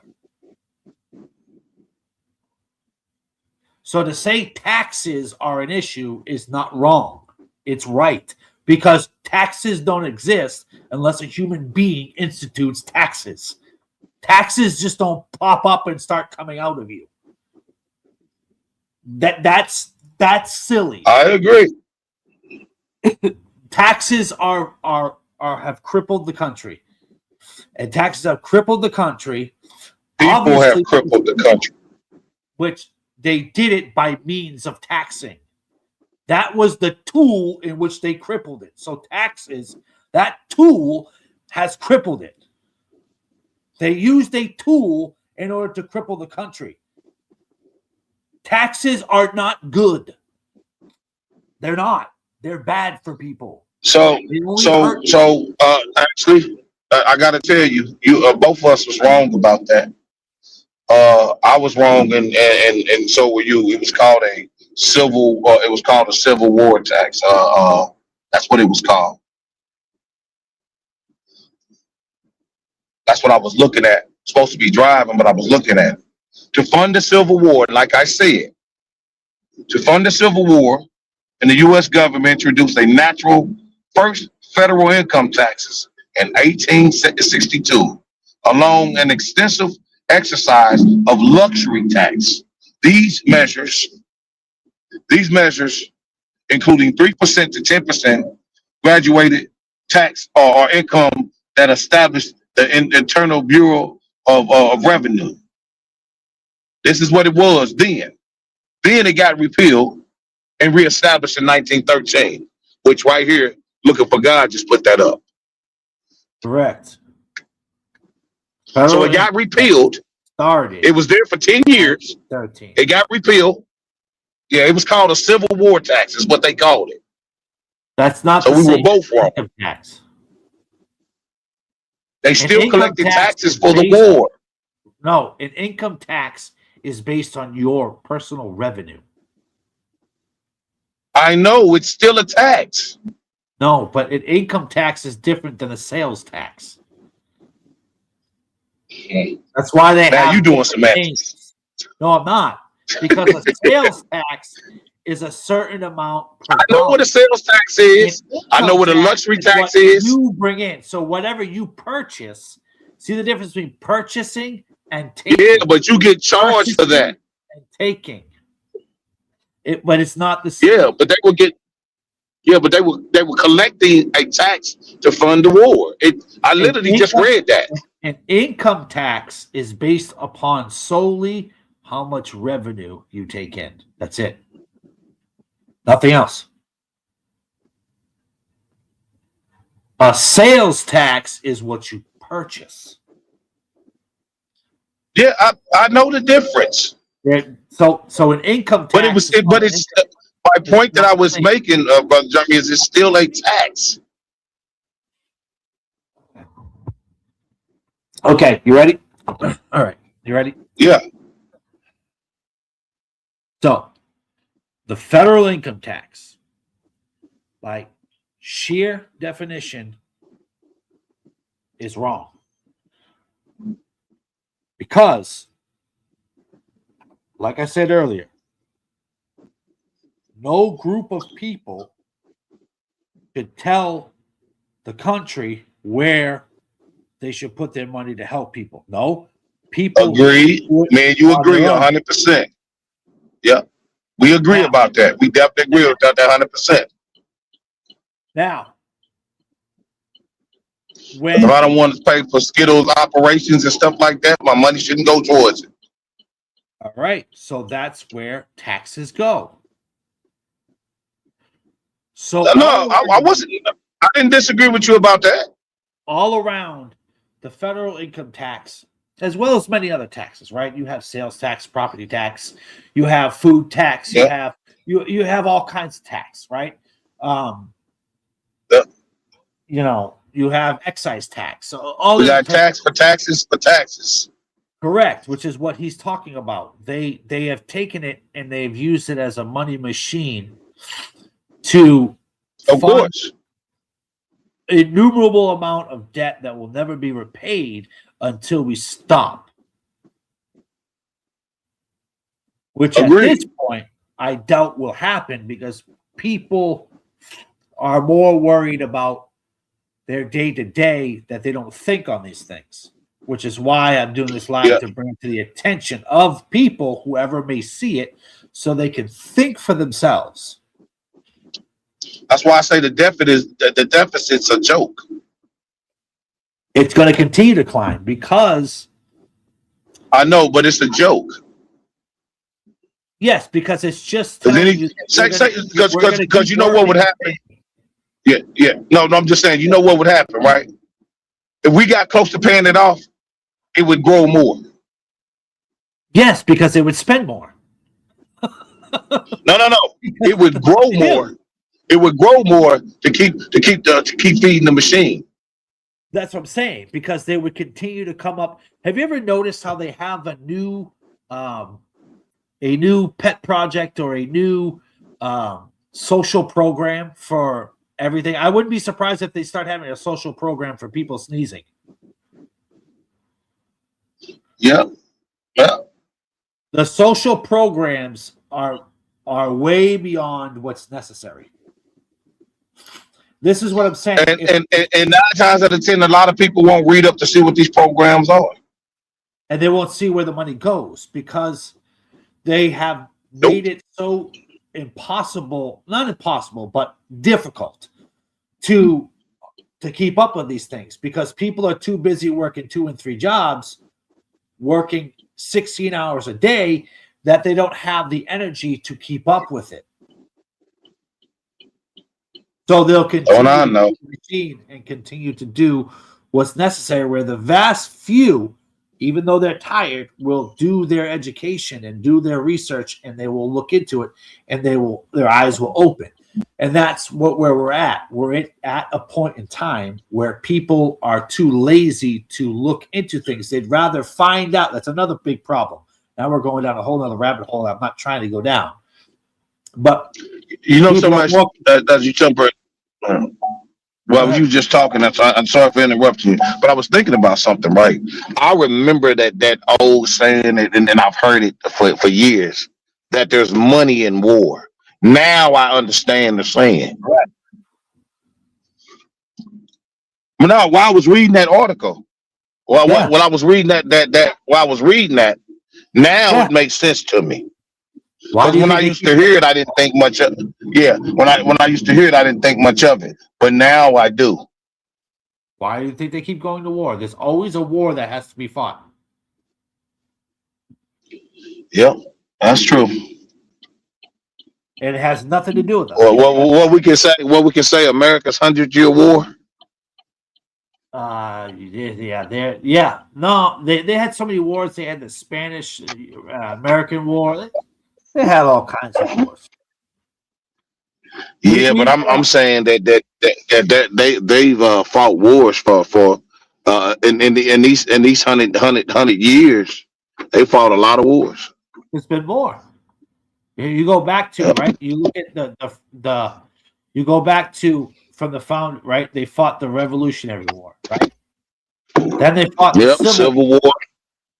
Then they fought. They also fought the Spanish and American War, which was with the Alamo. Hold on, I gotta run in the gas station real quick, Brother John. Go ahead. Yeah. Then you had World War I. Then you had World War II. Then you had Korea. Then you had Vietnam. Then you had the Gulf. Then you had Afghanistan, and then Desert Storm 2. And then you got all these up. It's a continuous war machine that keeps the people in poverty while wiping out probably millions of people. And this is why the taxes continue to feed the war machine. It all goes hand in hand in the grand scheme. So this is why the history of the federal income tax is one part of many that have funded the poverty of a nation. It's funded to keep government rich because these politicians, if you've ever noticed, there's probably one or two that didn't go in, maybe three that didn't go in already, that didn't go in rich. You notice every president that ever goes into office comes out richer than they used to be. Any governor, senator comes out, they always get raises. Mayors, they all get raises. And I'm talking crazy raises. I could use the governor, the mayor of Boston. She gave herself up to $250,000 a year. She makes $250,000 a year. Meanwhile, the city of Boston is in shambles.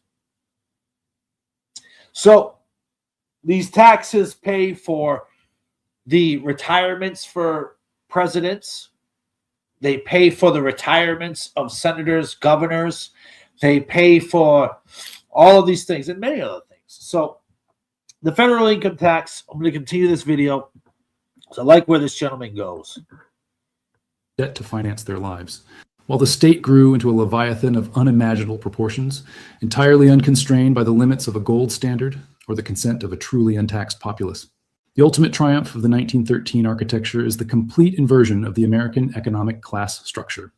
We are told constantly by politicians that the income tax is a progressive system designed to redistribute wealth from the rich to the poor. The mathematical reality, observable in every economic metric of the modern era, is that the combination of a central bank and a fiat income tax system is the most efficient engine for upward wealth redistribution ever conceived by the human mind. The system does not punish the financial elite. It aggressively protects them by constructing an impenetrable barrier to entry for the working class. It is a system that taxes labor at punitive rates while allowing accumulated capital to compound virtually untouched. To understand how the modern billionaire class completely bypasses the extraction grid that traps the average citizen, you must understand a foundational economic principle known as the Cantillon effect. Coined by the 18th century French banker Richard Cantillon, this principle explains that when a central bank creates new money out of thin air, that money does not enter the economy evenly.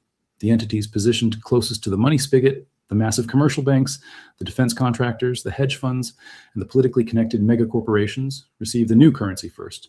They get to spend this new money and acquire real assets before the currency circulating in the broader economy has been diluted.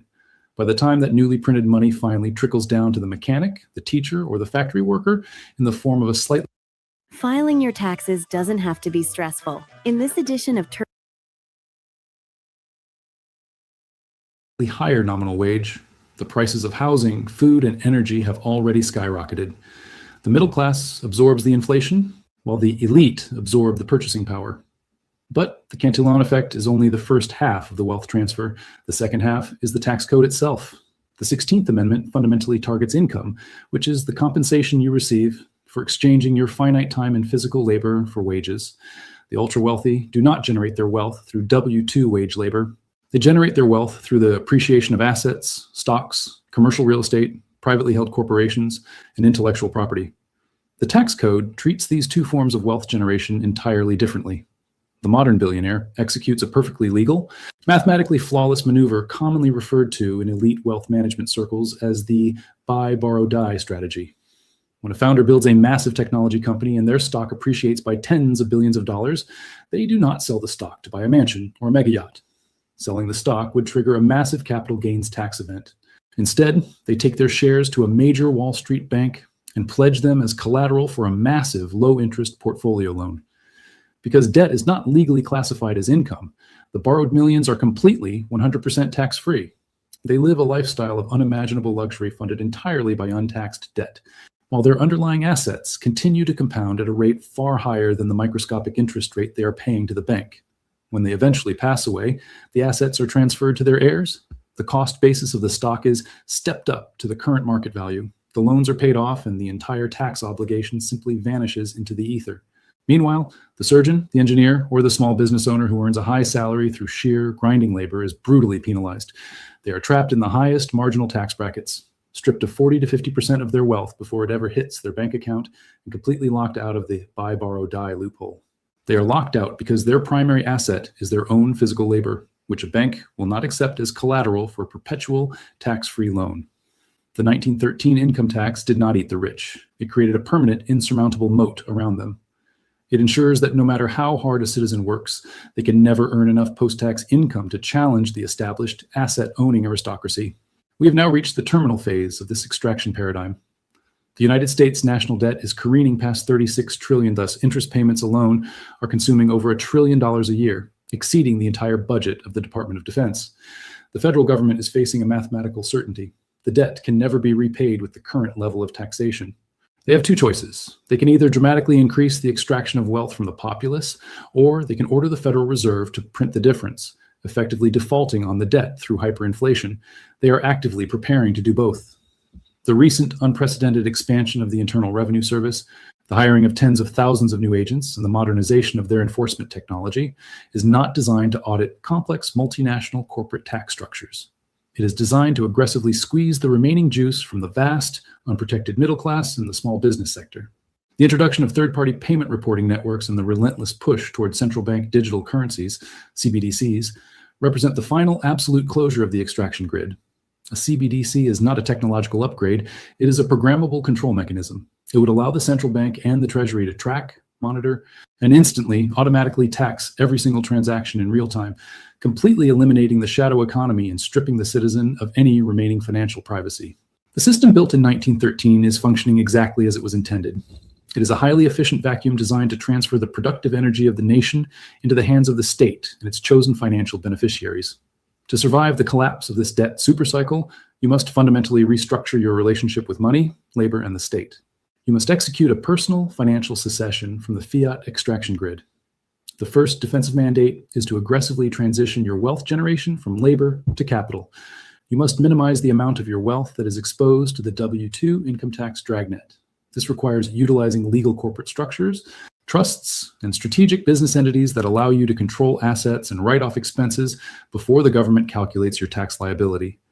The tax code is a rulebook written by the asset-owning class. You must learn to play the game by their rules. You must stop trading your time for depreciating fiat currency and start acquiring the hard, scarce assets that the central banks cannot print and the politicians cannot easily confiscate. This is the exact purpose of physical gold and silver. For thousands of years, precious metals have served as the ultimate uncounterfeitable store of human labor. When you hold a physical gold coin, you're holding retained, untaxed energy that exists entirely outside the banking system. It is a silent, undeniable protest against the Federal Reserve's inflation mandate. In the digital age, this principle is perfected by Bitcoin. Bitcoin is the absolute antithesis of the 1913 architecture. It is a monetary system with a strictly fixed, unalterable supply cap of 21 million coins. It cannot be inflated by a central bank to fund a war. It cannot be debased to bail out a failing corporation. And because it exists on a decentralized, cryptographically secure network, it cannot be seized or frozen by a desperate Treasury Department. It is the first time in human history that the average citizen has access to an apex predator reserve asset that requires no permission from the state to hold or transfer. The story of 1913 is the story of how a free people voluntarily surrendered their economic sovereignty for the illusion of class fairness and the false promise of government security. They traded the robust, untaxed liberty of the 19th century for the bureaucratic, hyper-indebted serfdom of the 21st century. The chains are not made of iron. They are made of fiat currency, withholding taxes and inflation. The system will not reform itself. The politicians will never vote to dismantle the mechanism that grants them infinite power. The only way out of the 1913 trap is through aggressive, unapologetic financial independence. The wealth transfer will continue, but you have the power to decide which side of the ledger you're on. T-Mobile. So with that, that is it. Yep. I was great. Say I was great. Go. I got to call my wife back and everything, brother Jeremy. Man, it was good to chop it up with you, brother. It was good. I love our little spars and sessions. They're awesome. Yeah, they're supposed to be, man. They're supposed to be. It's all that's how it's okay to agree and how. It's how men talk. Hey, this how men talk. That's right. We have exchanges of disagreements, but at the end of the day, we still brothers. Yeah, exactly. All right. Hey, well, God bless everyone. May the Lord continue to keep y'all. And I'm gonna go ahead and get out of here, brother Jeremy. All right, brother. Thank you for tuning in, and get home safe. Oh, there he goes. So, let me know what you guys thought about the video, the conversation, things of that. I wish I had more people engaging in it. But looking for God. Yes, you had some pretty good. Definitely made a lot of sense with that last comment here about taxes pay for rebuilding of that war-torn land that we bombed, and also the missiles. Yeah, the taxes pay for that. So the taxes pay to destroy and then rebuild and then create even more debt. So, that's kind of how it goes. And like you said at the end of the video, you have to invest your money you have to have assets and investments, right?